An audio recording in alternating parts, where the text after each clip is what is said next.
Okay, as you read through those, are there any questions that you have about what you read? Concerns about them?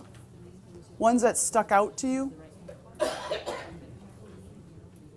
Yeah.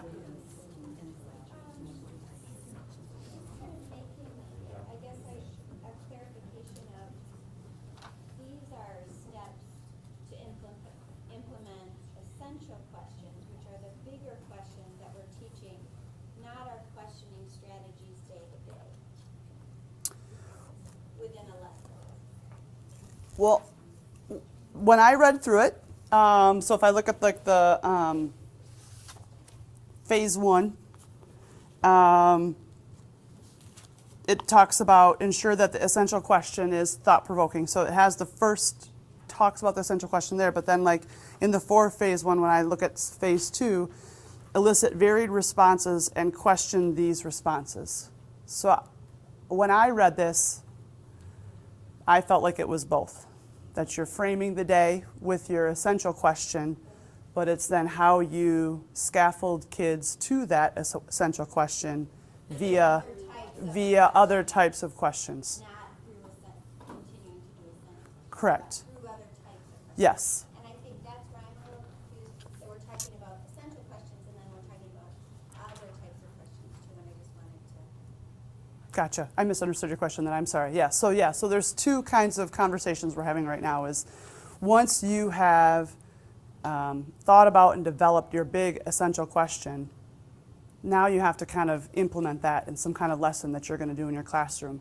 But that's not going to be the only question that you ask kids. There's going to have to be other thought-provoking, smaller type questions that are, I keep using the word scaffold, that scaffold kids and their thinking to helping to understand the big overarching essential question.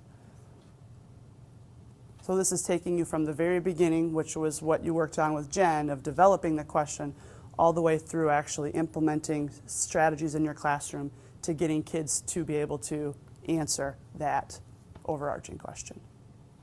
Thank you. Yes, sorry that I was not clear with that in the beginning. You might have been. I hope you were. I don't know that I was. Don't give me too much credit. Okay, any other clarifying questions that you guys might have?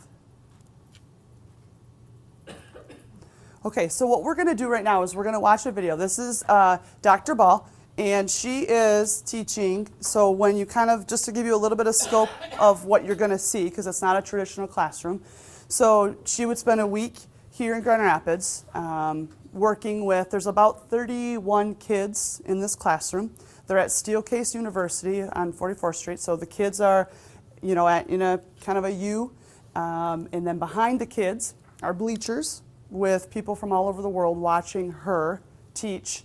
I'm pretty sure they're 5th graders going into middle school is I think how old those kids are. And these kids in particular, this was 2 summers ago, and they are from Grand Rapids, Wyoming, and I always get confused if it's Godfrey or Godwin. I'm going to go with Godfrey, but one of those 2 schools. So that's where the kids come from. They're bused there every day. Class starts at 9:30 for us. They get there at 9, and they have like a homeroom, and they have a whole check-in process. Dr. Ball would do a pre-briefing with all the people that were there watching. Then she would go in and teach for the day. The kids were there receiving instruction until lunchtime. And then after that, the kids would go to lunch, and we would have a debriefing with Dr. Ball. So just so you kind of know how, you know, why are there microphones on the tables? That's because this is all part of the research that she does. So we're just going to watch it this first time. I'm not going to give you an assignment around watching it, but we will watch it again, just so you know, just because there's things that you have to get out of your way before you can actually focus in on what she's doing. But no, this is day 2 or 3 with the kids, and she's teaching them, it's math. You're talking to the math consultant now, so it's math time. And she is teaching them about positive and negative numbers. And it starts off with a question by a girl named Ryan. She's over on the left, and you won't hear it right away, but Dr. Ball has her repeat it. So just to kind of, and again, this is kind of in the middle. This is not going to give you a whole scope of a lesson. It's only just a 5-minute video to see what kinds of strategies she's using in her classroom.